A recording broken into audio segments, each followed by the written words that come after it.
Hi everyone, my name is Christina Nicolce, and here with me I have Dr. Laila Risgallah Wahba, and her new book, What Happens After Me Too, comes out on August 1st on Amazon as Kindle and paperback version. And Dr. Laila, thank you so much for being here with me today. Thank you, Christina. It's a pleasure.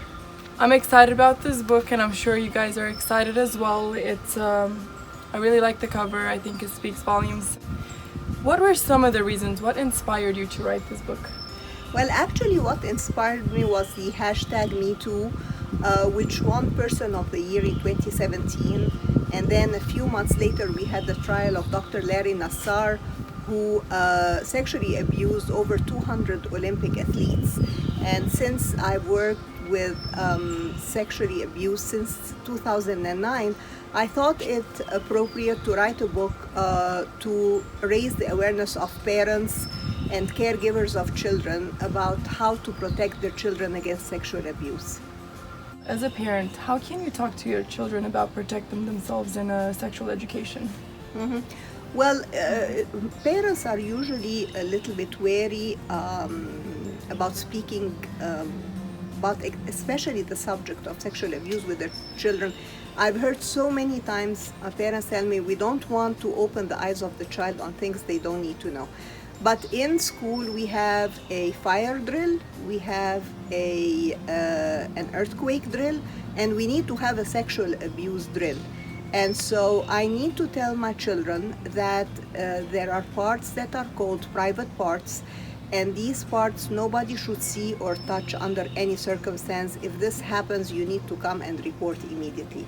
I need to tell my children that there is a good touch and there is a bad touch, that the good touch makes me feel happy and safe, that the bad touch makes me feel confused, ashamed, angry, and dirty.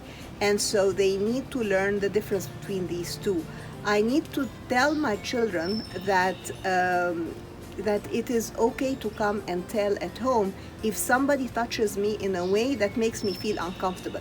And maybe it's just grandpa who just pinched my cheek and it was uncomfortable and painful. But when the child comes and he reports that, then what I'm doing is I'm building trust that they can actually come and tell me things that happened. And I need to take these things very seriously. Don't make fun of the child, but you are building trust so that when the child, or if ever sexual abuse happens, then the child knows that he can trust or she can trust the parent or the caregiver and can come and tell and report what happened. So it is so important to build trust and to speak about sex education at home. It is not the responsibility of the school or the church. It's the responsibility of the parents to train their children about the different names of their parts. And so when they come to report sexual abuse, then they actually know the names of the parts and they can come and tell me what happened. So this is so important. Just build trust with your children. It takes time, but it is so worth it. Let's say this has already happened to a child, they've been sexually abused, and how can a parent listen to the child? What can a parent do to help that child? This is every parent's nightmare, that this would happen to their children, and knowing that 1 in every 4 girls and 1 in every 8 boys are sexually abused before the age of 18. So the probability is quite high. And so if this happens, there are several things that we need to do to decrease the consequences of abuse on the child. The first thing I need to do is I need to believe the child. Most of the children would never make up stuff like that, so I need to believe the child. The second thing I need to do is I need to listen to the child. I need to listen to what the child is saying. Don't correct anything they're saying. Don't ask questions at that point. Just let the child tell you what they want to tell you, because it is very, very hard for the child to tell that sexual abuse happened, especially if the predator had groomed the child for abuse. And you can read more about this in the book.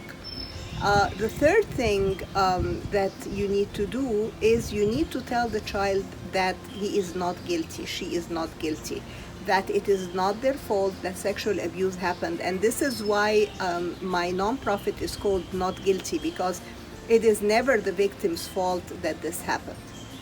The fourth thing that you need to do is to thank the child that he or she told you that this happened. And the last thing you do is to promise to protect the child against this happening again. And so these 5 things, just believe,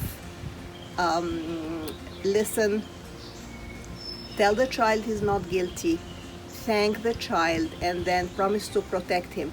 If we do these 5 things, the effect of what happened decreases because I have done these things and the child can trust me and tell me these things that happened. How can a parent identify a sexual predator? I know this is something that it's not very out in the open. You can just, go in and identify it right away. But what are some of the key facts that a parent can notify that even if their child is not saying anything, how can a parent know that something horrible like this has happened to their child? Yes. Well, there are actually many signs that would, identifying a predator and seeing the signs are 2 different things. Identifying the predator is not easy, actually, because most of the predators are very nice, respectable people, well known in the society, and usually by the time the predator is caught, he or she, because a predator can be a man or a woman, has already abused over 200 children. And so a predator is usually someone who wants to spend a lot of time with your child, who gives gifts to your child, who offers to babysit your child, works in places where where there are a lot of children, like nurseries, schools, coach.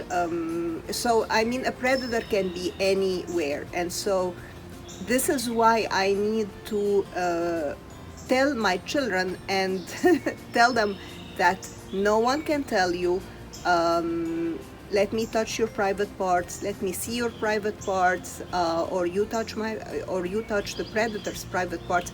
You need to tell your children that private parts are private, full stop. And this is why they call private, because nobody can look, nobody can touch, and if this happens, they need to come and report immediately, and they are not in trouble when they do that.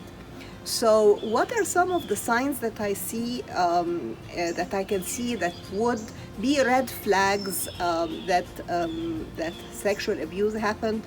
Some of the things are just like regressing to childhood behavior. So bedwetting, doing stuff that they had not done before. But of course, this might mean that mother had just had a new baby and I'm asking for attention. So it doesn't necessarily mean that the child has been sexually abused. The child might have nightmares. They might have start having the eating disorders. They might start doing cutting. So any kind of change in behavior needs to be a red flag. Maybe the kid doesn't want to go to a place where they enjoyed going before. I need to ask myself, why this sudden change? And so honestly, it's just I need to spend time with the child. I need to have my eyes open, and anything that looks different, which does not necessarily mean that abuse has happened, but it means that something has happened in the child's life, and I need to address that quickly.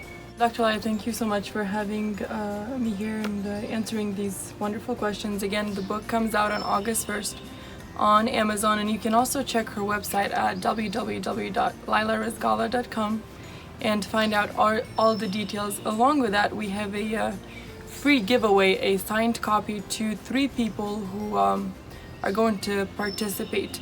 So you can find all those details on the website, and thanks for tuning in. Till next time, bye.